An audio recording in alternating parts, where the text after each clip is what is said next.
to our Sunday platform. My name is Susan Brotherton. I'm a member and the chair of our education committee here. The purpose of an ethical society is to provide a shared space and community where we can work to improve the world with an emphasis on local action. We operate this building and Camp Linden, which is a 60-acre summer camp for kids to learn the wonders of nature and learn how to swim. You can read all about our over 100-year history in our pamphlet at the front door and online. So each Sunday, we offer ourselves a moment of quiet to take a few deep breaths and relax, calm our minds.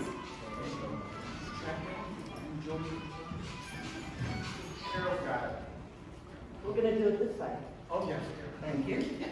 So let's just take a moment for ourselves, settle down in our chairs so we can kind of breathe and get ourselves centered for our talk this morning.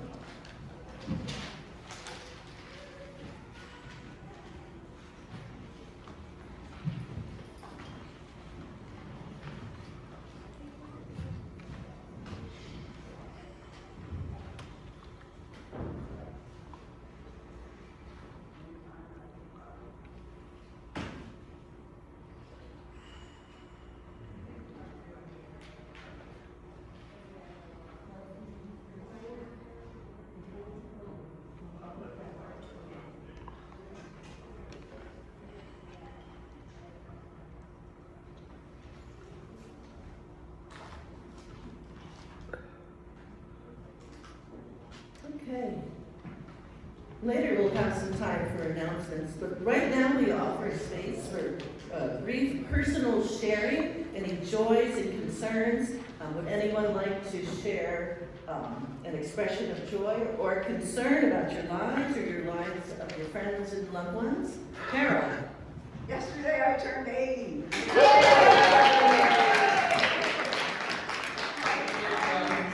Next Saturday, invitations are on the front table if you didn't get one. Happy birthday, Carol. Didn't think I'd make it. Yes.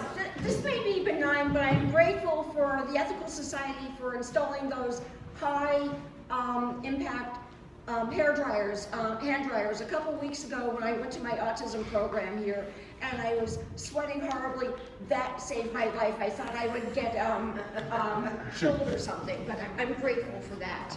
Thank you. I think we're grateful for those too. Yes. So for the first time ever, one of my poems was published in a magazine.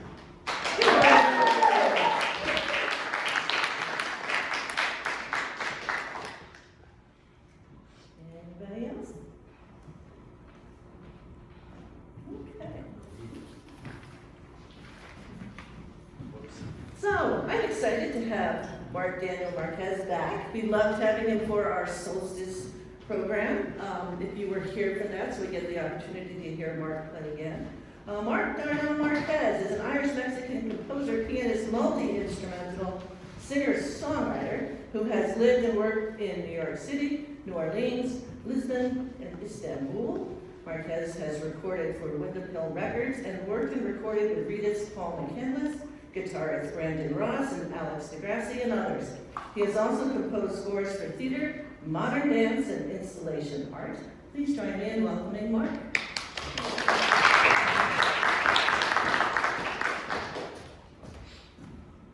Good morning. I don't know who that person is she's talking about. The sky's clearing outside, which is nice. It's been a hell of a week. Gonna play a piece for you, probably a little downcast a little bit, and then probably a brighter one after at the end. And I'm playing a concert at 4 p.m. here in the space today. So just letting you know. Thank you.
Beautiful, thank you.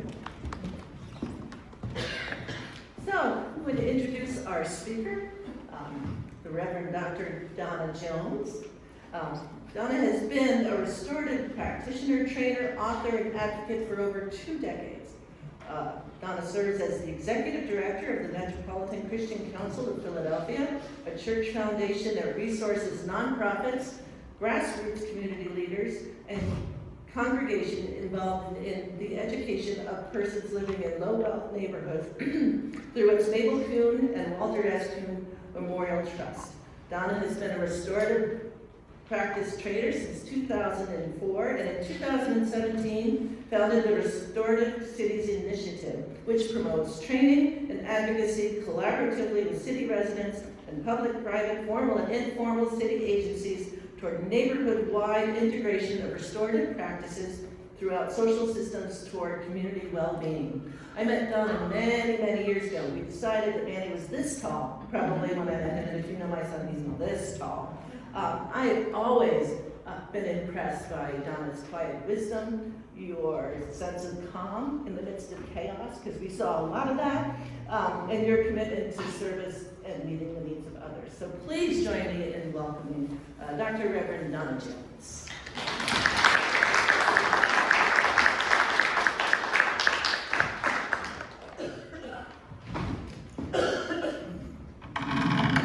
Everybody's taller than me. Good morning. I am both glad and learning a lot to be present with the Ethical Society. It's not a group that I was really familiar with, particularly as a community. It was more a place, I'm a Philadelphian, I've been Philadelphian for a minute. So this was the highbrow place when folks wanted to think about why is there air or something. You come to the Ethical Society. And so it was never a place that was seen as community. It was just seen as a place where folk come and talk about air or something. And I was happy to be invited and happy to have to do a little bit of research that is not from 1961, but from 2025, to think about what it means to be a group of people committed to ethics, committed to living ethically, committed to the moral principles that go with that, committed to doing the right things for the right reasons, and understanding what those reasons are, and then being together as a community, supporting each other, and supporting community, and doing those things. So the types of activities that you are doing are critically important, and I am grateful for what you do. I'm here to talk about what I do right now, and I do it with a whole lot of other people in and around the Philadelphia metropolitan area. And when I started this work in 2004, at that time as pastor of Copeland United Methodist Church over at 12th and Lehigh in the Fairhill section of North Philadelphia, we were a congregation situated within 1 block of the #2 drug corner in the nation.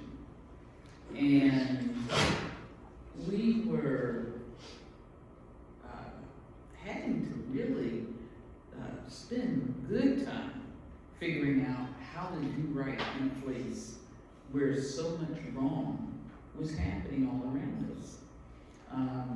We were on one corner, Salvation Army was a block down, the Lutherans had the King Center a block in that direction, and there was at that time the YMCA over here. So it's not like, I mean, all of those things was in one square block, yet we were still the number one. I mean, we were still number 2 in the nation, probably the number 1 in Philly. But the open air market at Cambria Street, the level of everything was off the chain as far as folk living into any ethical principles. It was just ethics then. So as time went on, one by one, we all started to work together.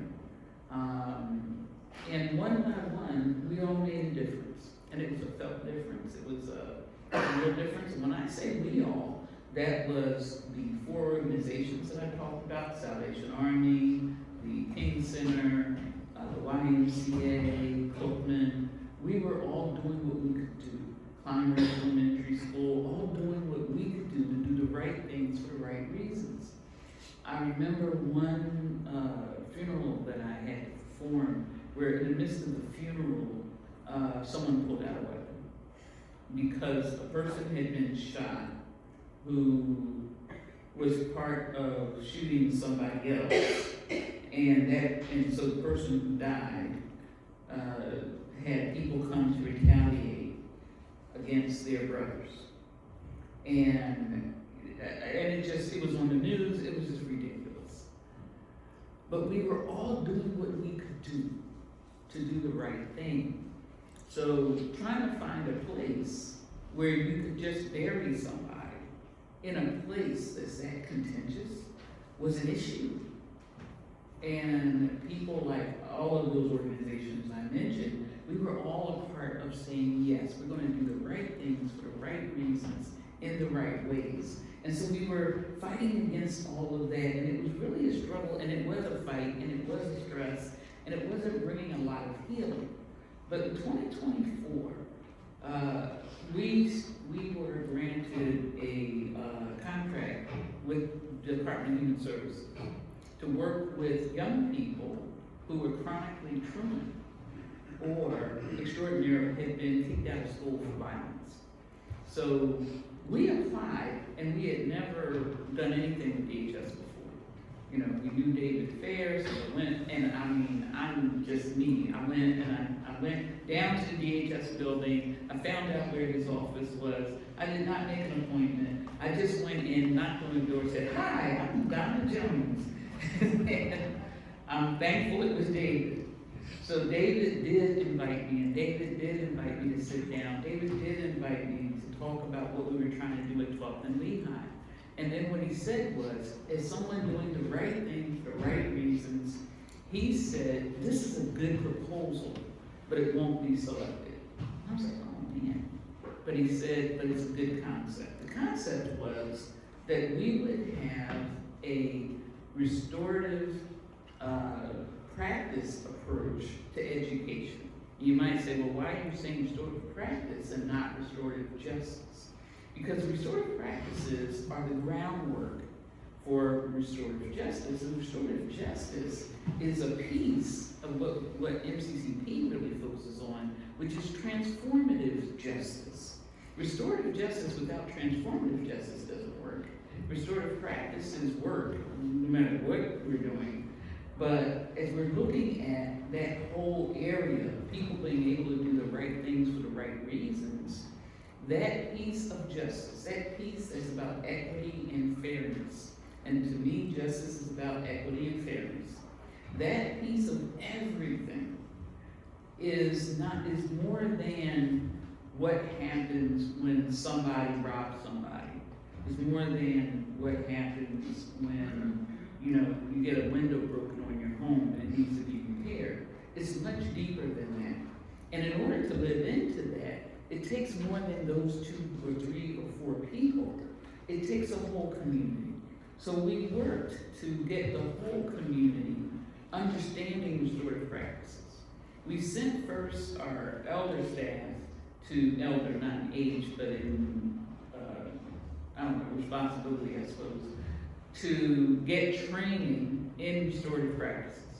So we sent them to Allentown, they went to the International Institute, I went to, all of us, not all of us, it was only like 2 or 3 of us, went to the International Institute of Restorative Practices to learn about the practices. And we did, we had a good class. And then we told the people out there that we wanted a community centered and infused approach to what we were doing beyond education. You know, that included education, included welfare reform, included some other things. But what we saw was something that would be of benefit to the whole. And they were like, well, thank you very much, strange, crazy, reverend, bye. And so I was like, okay. Then I called Kate Prentice, and we all went through some things with her. Then, because it was cheaper, we knew what we wanted. We wanted a whole community to understand restorative practices. So we trained the whole school. We trained anyone from the neighborhood who would come. We trained people in all those other congregations that I talked about, so that we would have a whole community. We invited the officers of the 22nd District. We invited the captain. We invited everybody. You know, in my community, we say we invited Lottie, Dottie, and everybody. I don't know if y'all say that or not, but that's what we say. So we invited everybody. And we don't say everybody, we say everybody. So we invited everybody. And we ended up with about 40 folk, in addition to training our students. And we had 100 students dispersed within 4 congregations. We trained everybody. And then we were ready to do what we felt could be done. And that's what we wrote down. And that's what we shared with David. So what David gave us funding for was a program. He said, well, because you haven't done this before, how about you start small? How about you start with 10 kids? And I thought, okay, 10 kids is good. You're going to give us 6 figures for 10 kids. We're good. We can make that work. And he's like, good. And we shook hands, and off I went. And we ended up being funded to work with 10 kids. And those 10 kids were all in the same group home. And probably 6/8 of those 10 kids were LGBTQ male. And probably of that group, maybe a quarter, or more actually, maybe 50%, were kids at a time. You gotta think back to the 90s, where a kid that was trans was going to be in a lot of fights and had run away. And were living with somebody that was taking care of them, but not necessarily loving them in a perfect way. So those 10 kids, once we got to know who the kids were, we were like, now we know why you gave us 6 figures. So that we could envelope the program around those kids. Still doing what we knew to do the right things for the right reasons, doors open. And when we're walking in those spaces, what happens is there are other people in the same spaces that are striving to do the right things for the right reasons. So it could be that David was over there saying, you know, I got these 10 kids, I'm tired of locking up, they keep running away from the group home, yada, yada, yada. What can we do? They don't have family, they don't have this, they don't have that. This crazy reverend walked in my office with a plan. A door opened up.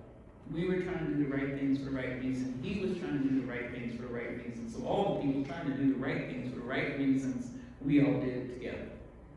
That's life. And that is joy. And that is fun. You know what one of the most fun stories are about that experience? We had and I'm going to talk about restorative practices and the way that fits in all of this. But I am, at my most basic, I'm a pastor. And I'm a pastor of a Christian congregation. And think back to the 90s and think back to the average age of my congregational leadership.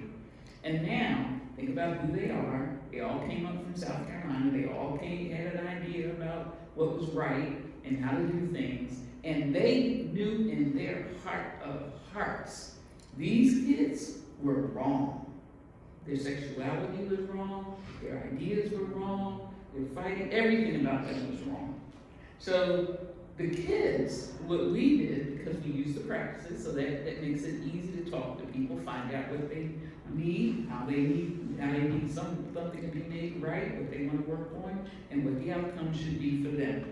I'm going to get kind of technical in the language in a minute. But the kids decided what they needed in order to stay strong, stay out of trouble, yada yada, was a community show. We didn't know what they were talking about.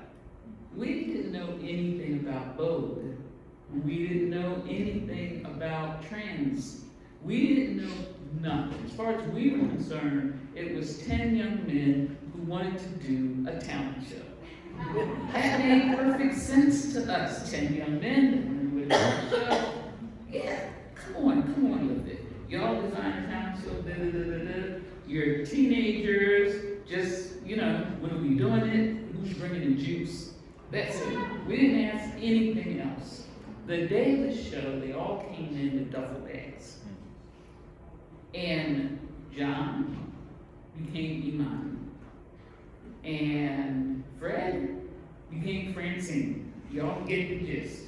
So my little old ladies are sitting there. So they're in practice. So it wasn't the day of the show, but they're in practice. And the little old ladies had come to help. And they were like in major shock. But they had a good year or so where they had gotten to know these young men. And when John came out, it was clear nobody helped John understand how to become Imam. Nobody helped him at all. So one of the little ladies looked at John, and then she looked at one of the other little ladies, and then they were like, John needs help. So what was beautiful is they took John to the ladies' room, and they hooked John up. They had not had any kind of heart transformation about anything related to gender identity, or nothing. In their shock, they still saw John. And John was becoming Imani, but had nobody to show him how. So these little old church ladies were like, we just not gonna let that boy fail. So we're gonna help him out. John is now Imani. John is Imani. She's a social worker in Boston. She found her center. She went to school, she finished, she graduated on time. She is a statuesque, beautiful, amazingly brilliant young woman. I'm concerned about John because I'm concerned about Imani. And I'm concerned about, because I've known both of them. And the world was not good to John, and the world was not good to Imani. That's where transformative justice comes in. Transformative justice comes in because restorative justice only works, well, it does not only work, it does work, but restorative justice works best in a society that values humans. Restorative justice works best when the law, we're able right now to do what we're doing because we've got a wonderful DA who understands restorative justice. But if it wasn't for that, there's about 400 people that we've helped not be incarcerated because of that. And we've helped in many ways. We've helped by addressing policy. We've helped by addressing the legal side of it. We've helped by training in community. We've helped by doing the work of preparing. We're starting a co-op right now, restorative practitioners, because restorative practitioners in Philadelphia has a lot in almost every neighborhood, but most of them either don't work or work for the phone company or something. But they have training in understanding restorative practice, there's no place for them. So transformative justice works outside of the systems, but to me, they're not outside the system like this. It's outside the system with the community saying, system, this is what we need on our terms. We don't have a contract with the district attorney's office. Yet we are sent folk. When we first started, it was like only people that are doing, minor, what he called minor stuff, shoplifting, robbery, no violent crime.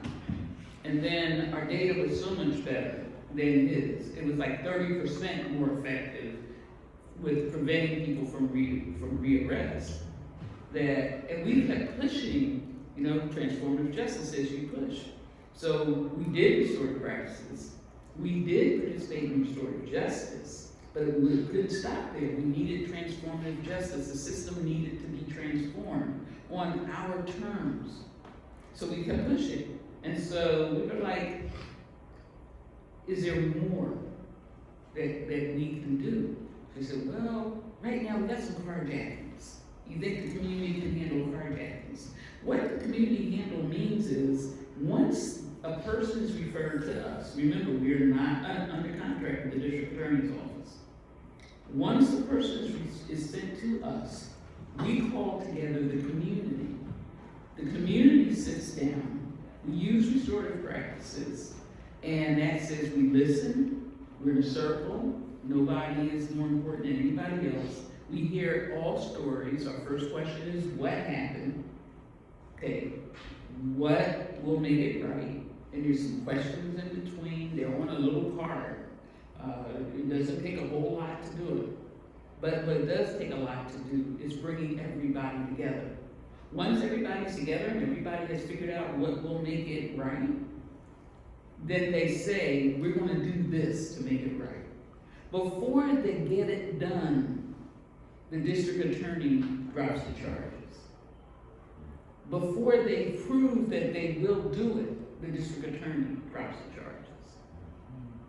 Before somebody in an office says this person is worthy, the district attorney drops the charges. We've kept, like I said, over 400 people who were charged with everything from a broken window to a violent crime. We had a woman who had hit her neighbor over the head with a pipe. He's come a long way from no violence. We're pushing the envelope now on no guns. She hit her neighbor on the head with a pipe. She's 70. She's a unique person.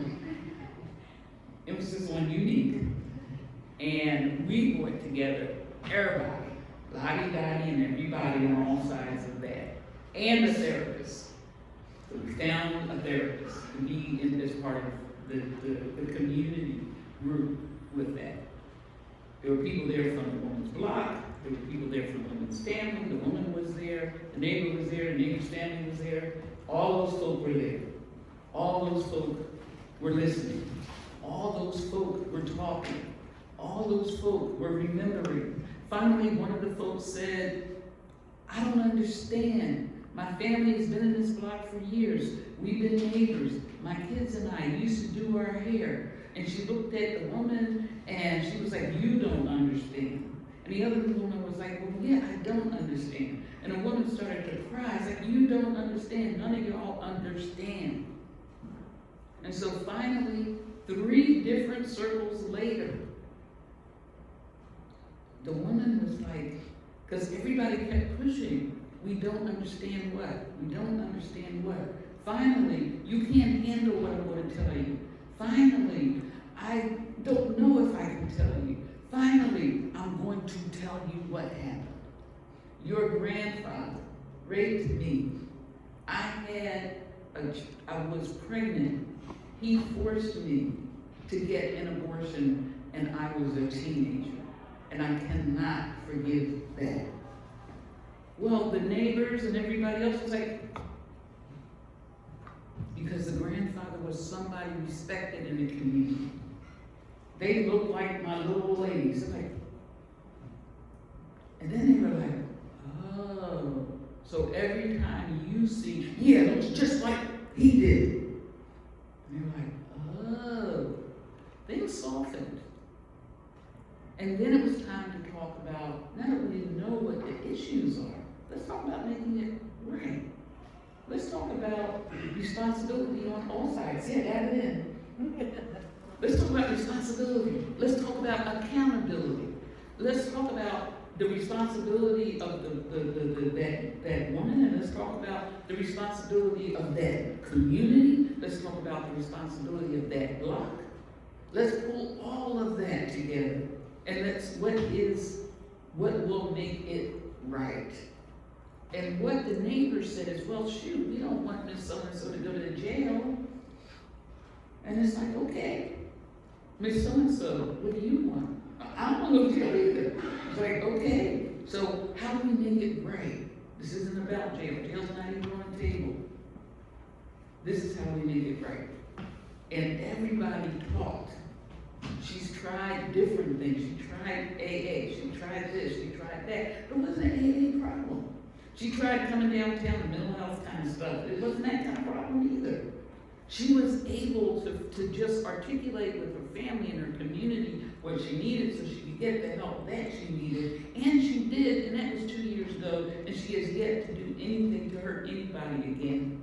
What would have happened if this woman had been carted off to jail? That's about restorative justice. Transformative justice was about us sitting with Larry and saying, look, we need a solution that honors the community's ability to decide what to make right. And we need you to drop the charges. That's transformative justice. Also, transformative justice was talking to Representative Rabb to say we need a bill that talks about how restorative justice is done in Pennsylvania that doesn't make it punitive and ensures that it's voluntary. Most people that are locked up for things that happen between them and somebody else they know. This is not somebody that nobody knows coming around doing anything. Most stuff that happens is happening with people that people know. So we didn't want the language in the bill talking about people that don't know each other. We didn't want language in the bill making it, you must do it, because that's not restorative justice. Restorative justice isn't a program you have to go to. Restorative justice says, what's your story? How do we make it right? And do you want to participate? And if the person who was harmed doesn't want to participate, you can't do a restorative conference. If the person who caused harm doesn't want to participate, you can't have a restorative conference.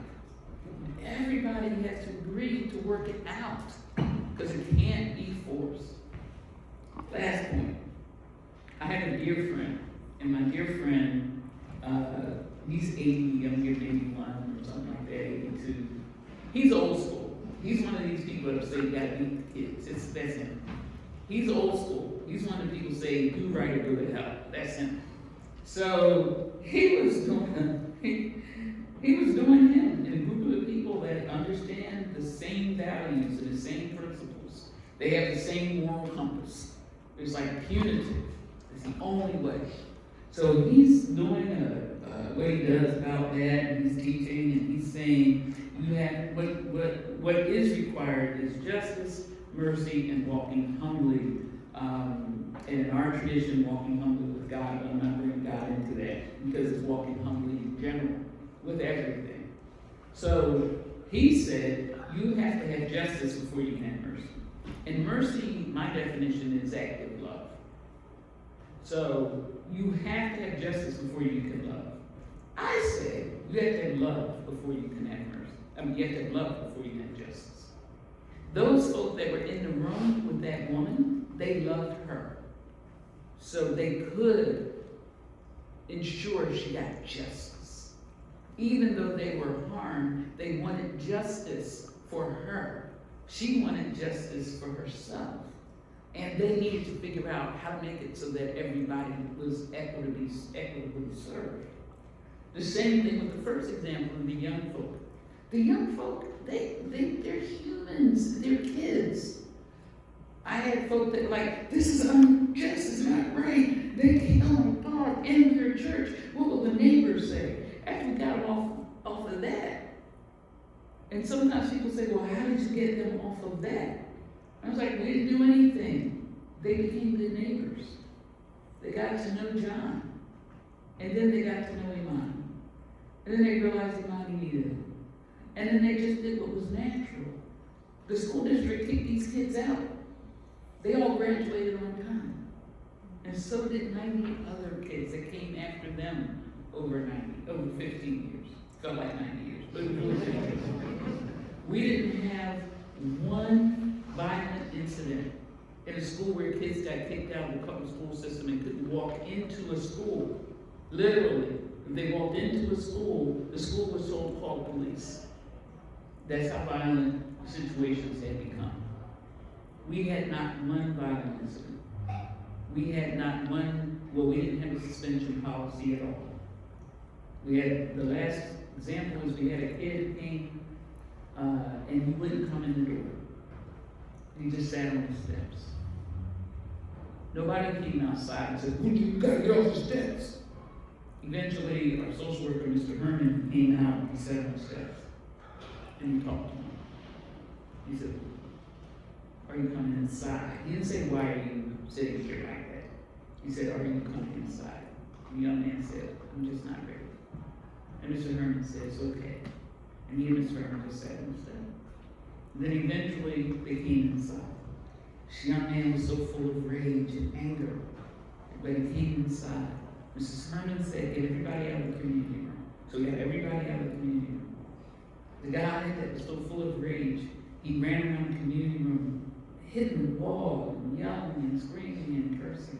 Mr. Herman sat on a little stage and he just waited. Well, he just expended all this anger in the room. He expended all that anger in the room. He expended it on the desk, on the window, on the table, on everything. Mr. Herman just sat there. And when the fullness of time had come, Mr. Herman knew it was okay to start having a conversation. And so they talked. Mr. Herman asked the first restorative justice question, what happened? Because it was clear something must have happened if this young person wasn't coming in the building.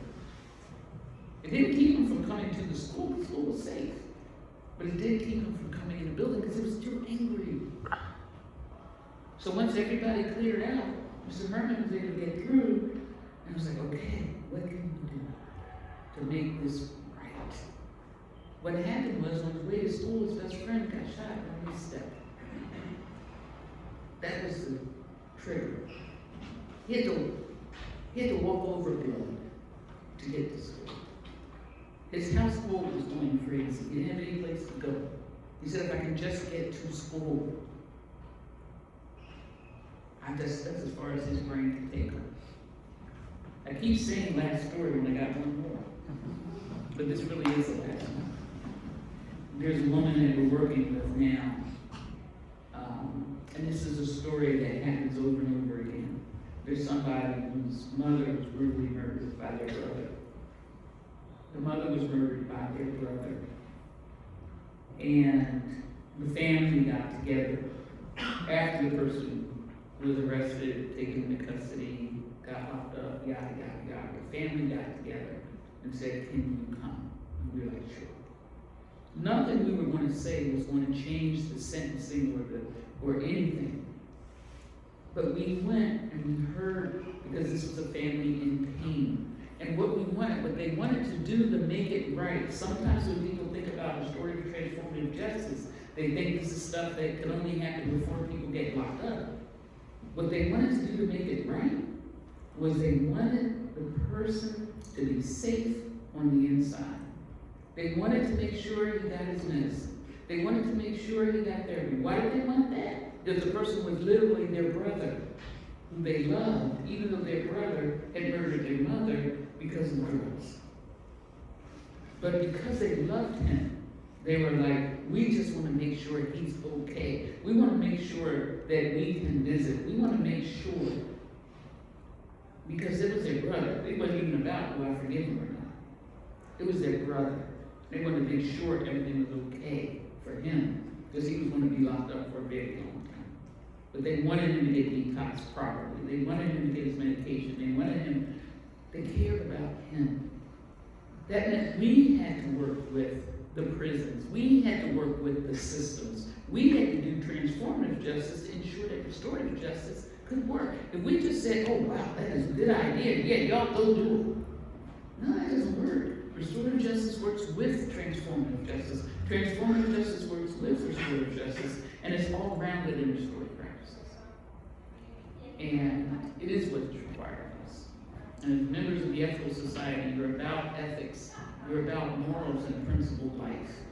It's a way of life. And does justice come before love? I don't think so. You can't convince me. I think it starts with love. And whatever you all are doing and talking about, get the strength to love is a wonderful book by Martin Luther King. Getting the strength to love to the place where you can love people to life. That's when the community is transformed, and we're grateful for what you do to transform it. Thank you.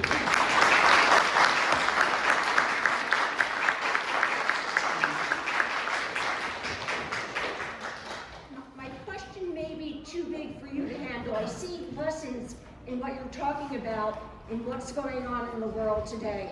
And I don't know if that's something that we can apply just because of the complexities of what's Yes. going on. I say yes, because what's going on requires is humans having conversation with other humans to hear what it is that's going on in them. So we want to know what happened, which is difficult when we're mad at people. I've got mad, interesting people in my family that live in Maryland. And I'm like, but we gotta understand. And once we understand, now we can have some conversations. Makes Thanksgiving something that requires strength to love, but the more we can hear what's happening in people's hearts, we find they're not the angry, racist, people we thought they were. But they're hurting, they're confused, they've been brainwashed, they're angry, and they don't know what else to do. Now, they might be racist, but they don't know what else to do. Yes, ma'am. So I went through the restorative justice process. You know who I am, right? I know, because I don't have my glasses on. Erica Lincoln. Oh, hi. Hi. Yes, I do remember you, Erica. So I went through the process, Yes. and it caused me more harm. Yes, it did. It caused me more harm to do the restorative Yes, process it did. because of the way it was carried out. And I believe in what you're doing, and I can speaking as eloquent in what you're doing. Yeah. I believe in it. I'm a psychologist, so Yeah. I believe in it. But it did me more harm, Yes. and I'm wondering how you determine if the process could do more harm to people like me. Mm-hmm. So that, we're talking about idealistic principles, right? Mhm. Sometimes things go wrong, Yes. even if it makes us feel good, things Yes. just feel it's going to work. So what have you guys done and implemented, especially learned from my experience? And by the way, I just saw your name on the door, I didn't plan to come here and ask you this question. Because it continues to cost Yeah. the way it's implemented. Yeah. Yeah, I think that, first of all, I'm glad you're here. Second of all, what you're saying, so what we have to learn, which is a learning. So there are many of us who are about doing restorative practices, about doing restorative justice, about the principles of restorative justice and restorative practices. And one of the things that happened, because Erica also understood not only the principles of restorative justice, but she also understood the principles of transformative justice, she reached into all those lanes, which forced us to also have to reach into the lanes we weren't comfortable in, so that we could have not only conversation, but we could even change how and what we do and how we do what we do. And that work, again, takes a lot of strength. Erica showed a lot of resilience, she showed a lot of faith, and she showed a lot, and actually, even though it might have, it's not resolved, and trying to figure out how does it get resolved after however long it's been. So I even emailed your office, and Yeah. people wouldn't actually help me, only as of like recently, to get back in touch with women who assault me Yeah. violently. So it's important. It is very important. Folks can't hear the question. Oh, The other, the diaries and the others were dead. Oh, the other one has that. okay, sorry. All of these things. So first of all, I'm the only staff at this point. So when you reach out to me or to DA's office or to others that are related to this, one of the big challenges is there's so much that's not resolved. There's a lot that's not resolved. And with restorative justice, we cannot always resolve everything. There's nothing we can do to put you back in touch with those women. That's not within our power, because we are part of a larger system. And it takes both sides saying yes. We can't force people into conversation, relationship, nothing. Once something is done, it's done. We have had 400 situations. We've had probably 380 that are very successful. We've had 20. And this is an example of one that is not successful because we weren't able to come to an agreement on how to make it right in a way that it could be made right at the time. And that does happen. And in order to make it right, it still needs all parties to say yes. If all parties don't say yes, our hands are tied. And that is a big, big challenge, and it is real. And it does temper our expectation. It tempers how we talk to people and what we tell people they can expect. And that's something we learned because of that situation, but it's not made right. And there isn't anything that I can say that will make it easier, because there really isn't, except for to say I'm terribly sorry. And I really am. I have to get surgery now. Yeah.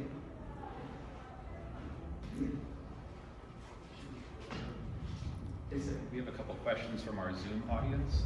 First, Ken says he knows this is a different kind of religious place, meaning the Ethical Society, but he wants to ask you about your own religious motivations behind what you are doing, and how did your own faith bring you here, meaning to the restorative justice practice. So, the place of faith for those of us who follow a faith tradition, and I know this is not a faith community, but for me personally, I entered this work from a sense of responsibility to God. That's for me. And this work is consistent with what I understand is our purpose in life. And the difficult places of this work are, for me, helped with that, with the faith practices of prayer, the faith practices of community, the faith practices of hope. Because if there's no hope that humans can progress, then no point in doing any of this. So it keeps hope alive in me. Other questions? I have one quick question. Thanks for coming in and speaking. We got it working. It's kind of low on battery, but Okay, thank you. Thank you for coming in and speaking with us. One question I have is how you so I assume your group is, so you have a congregation, and I assume like most of the congregation is not like lawyers or whatever. And so my question is, as you're navigating these very complex systems and you're trying to establish connections with the DA and with the prison systems, how have you been able to navigate that as a congregation that doesn't necessarily have like expertise in, law and policy and stuff like that?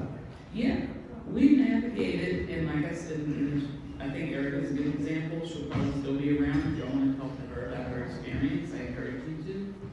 We navigated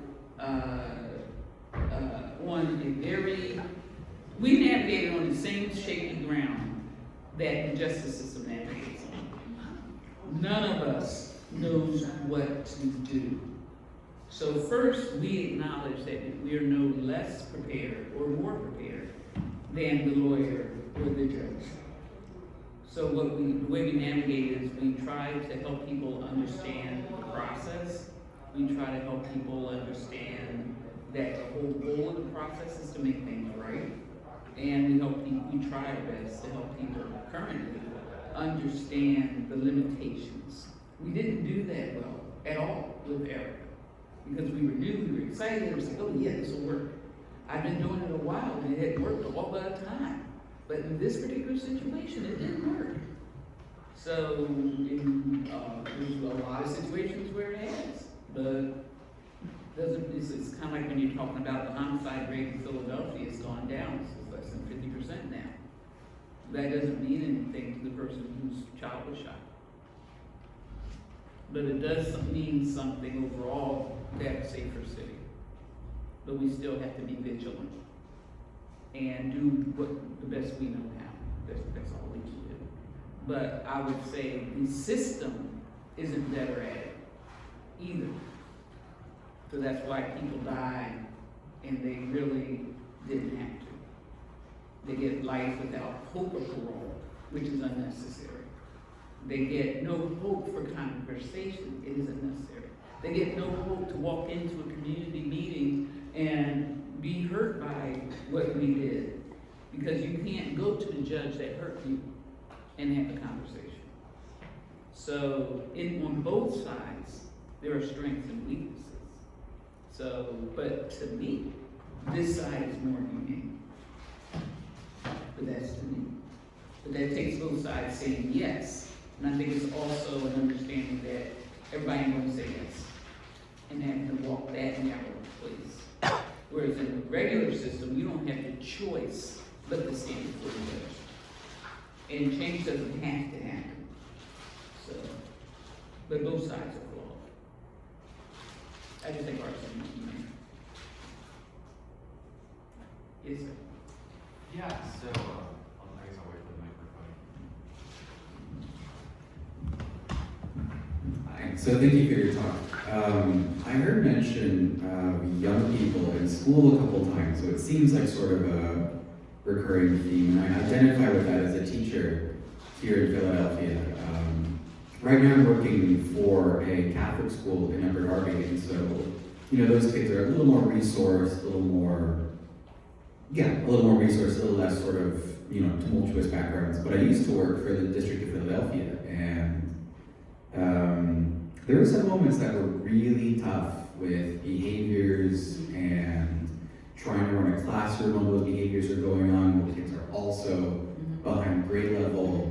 And it made me think of the challenges of trying to have a restorative environment in a school system that, unfortunately, even if the sort of ethos is restorative, you know, we want to listen to kids, blah, blah, blah, the architecture is still carceral. They're completely carceral. The regime of suspensions and detentions and stuff, and even how grades work in general. If you get a D, you know, you're going to be flipping burgers. If you get an A, you're going to go to college kind of thing. So in an environment where I have 30 kids at a time and 3 classes of 30 kids, I'm wondering what advice you have for teachers on practices that can be implemented, you know, because when you have 90 kids in general, it's hard to sit each of them down one at a time and say, what's going on with your life? It's just not possible. Yeah. You know, let's imagine half of them don't have any need to be consoled, right? Okay, that's 45. So don't have time for that. And of course, it's hard. Forgive me for talking so much. You know, it's hard when you're a teacher to sit down with kid number, you know, 1 out of 90 and say, hi, let me hear your whole life story. You know, as a human, would be happy to, but the time just isn't there, and the trust often isn't there because you're only 1 in 90. So any advice you have for folks in my profession would be so appreciated. Yeah, the bigger umbrella of this work, and this is what I say to school districts, is that lean into transformative justice. Lean into educating everybody. Educate the security guards, educate the lunch people, educate the kids, educate the families. Make it possible for everybody to learn these things. Because then it starts to become part of culture. And because at this point, there isn't a culture within the school systems that where everyone shares the same values. So how to create that culture within the system, that can take 2 or 3 years or more. But it takes education, it takes training, it takes practice. And once that culture, this isn't something that you can just plop in. And the other thing I notice with schools is that it's plopped in and sometimes in ways where the first rule of it is both parties involved had to agree. So everybody has to agree that there was a problem. Everybody has to agree to work on it together. Everybody has to agree. Most schools implement it as, you did this, so you have to go see the restorative person.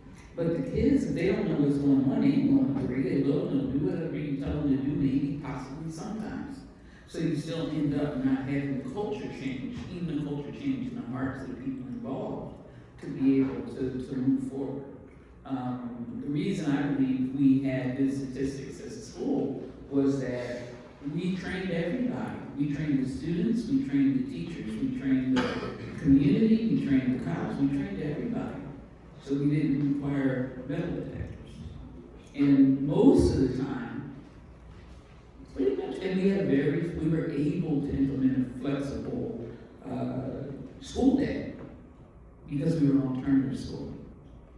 And so we were able to have that kind of flexibility so that students could learn the way they learn. That's not the case with systems. So we need to change the systems, and we need to change the system's definition of what learning means. I was a very poor Philadelphia public school student, but thankfully I went to an alternative school that exposed me to science. So I'm now both a master's level biologist who worked for 15, 20 years in the industry, as well as a doctor of theology. Yet I was really a horrible high school student. What caused me to fail every biology class at Temple for the first 2 years, freshman year, sophomore year, I didn't pass introduction, I didn't pass genetics, I didn't pass animal phys, I didn't pass humans. If it was related to biology, I did not pass it. The only thing that kept me going is the outside course I had at the labs. And at the labs, I was working with biologists. When I would come in and say, oh my God, how am I going to get to college? They said, nobody's going to ask you how long it took you to graduate. That took a weight off my shoulders. And they said, you have to take advantage of tutoring. You have to, they spent time getting to know me. And they helped me figure out how to learn toward the objectives that I had. And they helped me understand the reality that on my resume, nobody asked me how long it took me to get my degree. In my junior and senior years, I got all A's. And then I was able to go to grad school. Because one of them wrote a letter that said why I failed everything before, and I had a C- overall. But one of them knew somebody at Villanova who said, yeah, she can be in our neurophysiology program. And I aced that program. But that takes knowing. You can't implement restorative justice. It doesn't work. And both sides have to agree, or it doesn't work.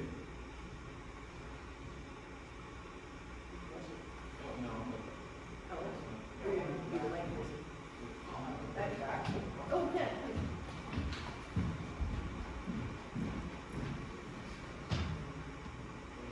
I was going to piggyback on the question you asked. I'm curious about what you say that being able to, in a situation like that, where the resources is low, it's going to constantly be low.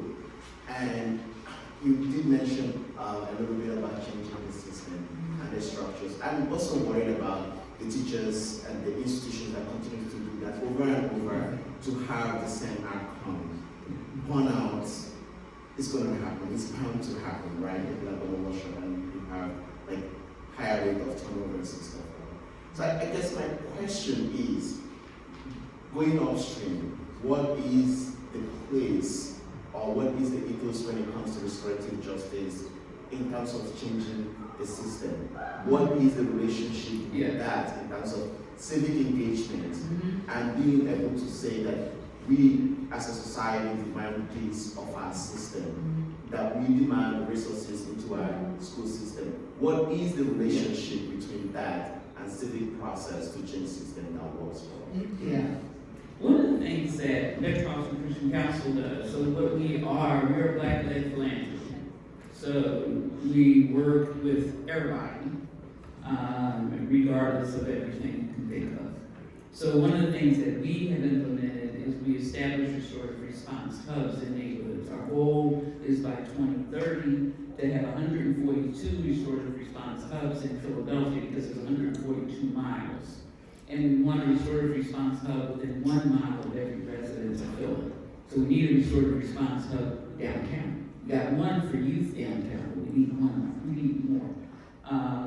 So we train residents, and when someone from the system wants to come to our training, they have to go to a resident training. Each of those hubs has a resident trainer, has resident facilitators. That's why we're doing a co-op. So we have, we've already begun an infrastructure, so we're at 27, we gotta get to 142. We have training, we have professional development, we have other things that go on. But that's just to get it into the water. The other thing is that the arc of the universe is long, but bends towards justice. We're playing a long game. So even when we look at school systems and other structures, when the lady asked about the current political environment, those folks didn't start looking on that today. They didn't even start looking on that 8 years ago. They started working on that at the conclusion of the Civil War, actually. And then they continued to start working on it with every administration. And so if you really trace it back, you're in the 50s, you're in the 60s, you're in the 70s. They're just perfecting something that says, how do we make that change? Some of the people that started that, they're not alive to talk about it. But we're living into that. So I think the more we can do, this is kind of like old school community organizing. The more we can do to educate the public, the more we can do to build skills and restore practices, the more we can do to help people understand voluntary nature as a covenant, the more we can do to do that. It means that maybe your children might not benefit, but your children's children might. And that's what we're working along here.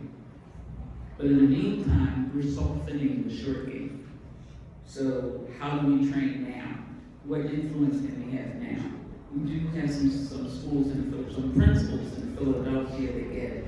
And so now to get more community hubs can come into schools and train, even if the school can't afford to pay them. So we're looking at what are those kind of co-oping, kind of municipality kind of things we can do on the side while these other systems are catching up. And if we look at the MAGA world, they started doing like local school board people. They started messing with the registrar of wills. They started at interesting levels until they got to the big time. But when they got to the big time, they were ready. Because they were playing the long game.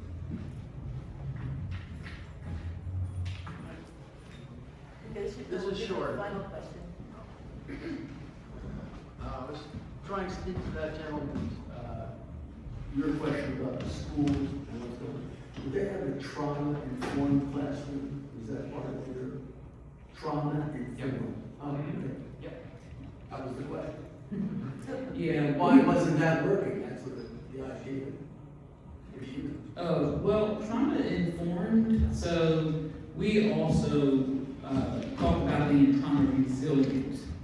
So a lot of people have trauma-informed training, but they don't have trauma resilience. So when things get insane, even with all the trauma training, they still can't deal with it. So we want people to go from trauma-informed, which is a step, to trauma-resilient, where they can have the strength to do what they need to do, is big. Yeah.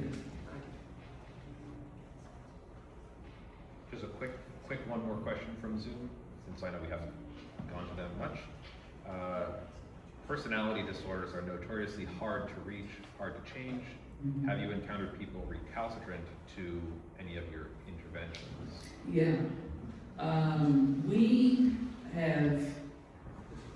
We're at level -10 in the whole restorative justice community. Because so much of what we do depends on people being able to know themselves well enough to say, I will participate, and to understand what that means. So the people in emotional and mental health communities, that are really looking at these things tend to look more at systems than individuals. How can we create a system where people can do that, and where the people around them can do what's necessary for a person with mental health or even deep emotional health and deep trauma can thrive. Now, the woman I talked about, she does have mental and emotional health issues. We've had people come through with mental and emotional health issues. It takes much longer, and it takes both sides being willing to stay at the table. If both sides aren't willing to stay at the table, it can't work. So if there's a value in the culture so that people can have that time, it can work. But without that time, and also I think we all have to be willing to fail. Erica is a perfect example of what do you do when it doesn't work? And sometimes it doesn't work. It doesn't work because both people don't agree. And it doesn't work because systems don't always support it. It doesn't work because our own emotional health doesn't support it. It doesn't work because there's a whole lot of doesn't work because. I think the more we teach it, the more we can learn how to correct what doesn't work so it works better. But we'll never get everything, but we can get better.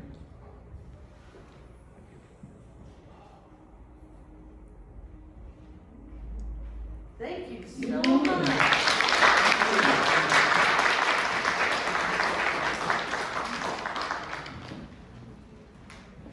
I didn't know a non-biologist though. All right, so let's see. Are there any committee announcements or any kinds of upcoming actions? Julia?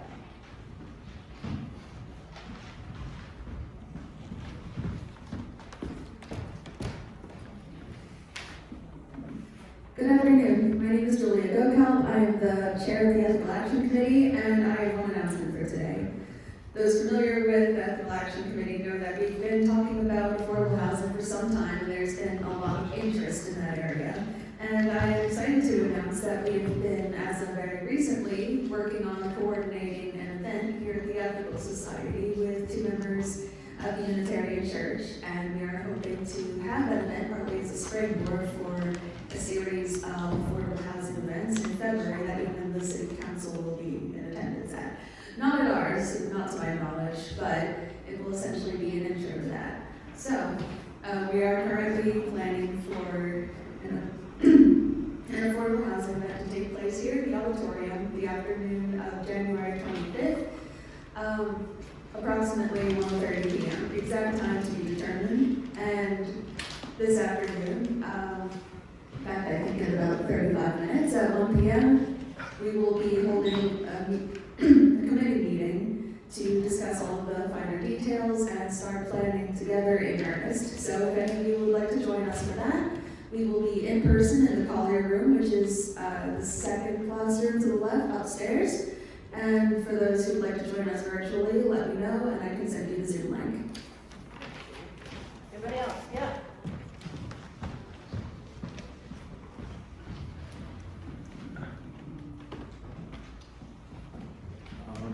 Good morning, everybody. I'm Eric Young from the Indian System Task Force and the Ethical Society. I wanted to, Martin Luther King holiday is of course coming in about 1 week. One of the things, more information about the Anti-Racism Task Force, we can talk to myself and Sylvia. But part of the whole thing that we've been doing, and it kind of ties into what Keely says, it's the 7th annual Beloved Community event for Dr. Martin Luther King, January 19th. Now this is from a group that's in Germantown, where I currently live. And it's interesting, the group is called the Germantown Residents for Economic Alternatives Together, and almost ties in with Donna Jones was talking about. The whole idea of people doing alternative things and building this beloved community together. For those who don't know, just to put a record, it's ascribed to Dr. Martin Luther King, but it really, the whole concept was his wife, Coretta Scott King, in terms of the beloved community. I just wanted to say kind of 2 things that we've been working on. One is affordable housing. in Germantown, and Germantown residents doing that. So part of this whole thing is housing justice values that they were talking about. What is affordable housing? Who needs it? How do we bring more affordable housing to Germantown? How do we keep our neighbors in their homes? And how do we create a love community for all? In December, I was also part of a group because of the SNAP thing and the whole snafu with that. There were people that came together to just feed people. That's the basic thing. How do we feed people? Because it was a crisis of people.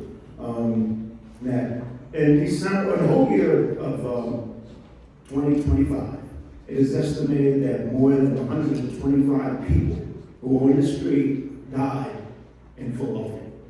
125. Some died because of neglect. A lot of them died because of hunger, believe it or not. I know it sounds crazy that hunger would kill somebody in the United States, but it happens every year. The numbers were a little bit low, but as far as I'm concerned, 125 people dying on the streets, most of them preventable, is 126 more than it should be. So the whole idea is we can do better. People come, you see the Rainbow Coalition, when people come to help you, and that's the beautiful thing about it. When you see segregation in other places, it was beautiful. We're setting up food pantries that are out there on the street, 24 hours a day. Just come, whatever you need, you can bring things, you can buy things for people. So this is what we're all about. And again, it's under the whole concept of that anti-racist behavior is something that we're talking about. So I'll leave you with that. Just ask, please do a little bit more. I know we talk about the New Year's resolutions. We're going to get on cigarettes, we're going to get on things. I think maybe just do one more thing, if you could do that. Because we got some people who are on the street bringing food for other people. And that's the kind of beloved community that we need to build. And I leave you with Project Home. None of us are home until all of us are home. Maybe none of us are really free until all of us are free. Thank you. But Eric, I have to assume that given everything that's going on, things are just going to get worse. I hope that, but when I hear those numbers, and that's just Philadelphia, and I think of other people, I mean, I'm really lucky, and anytime I get anything extra, it goes to an appropriate organization, because I will not throw out stuff. Yeah. But these are all terms. I don't, I know the people that say that want us to do that because they want us to be discouraged. I'm not, I question everything when people tell you. If they told me the sun rises in the east, I would go check. But we do what we can, and I think we are making a difference. They don't want to hear that. We are making a difference. Thank you.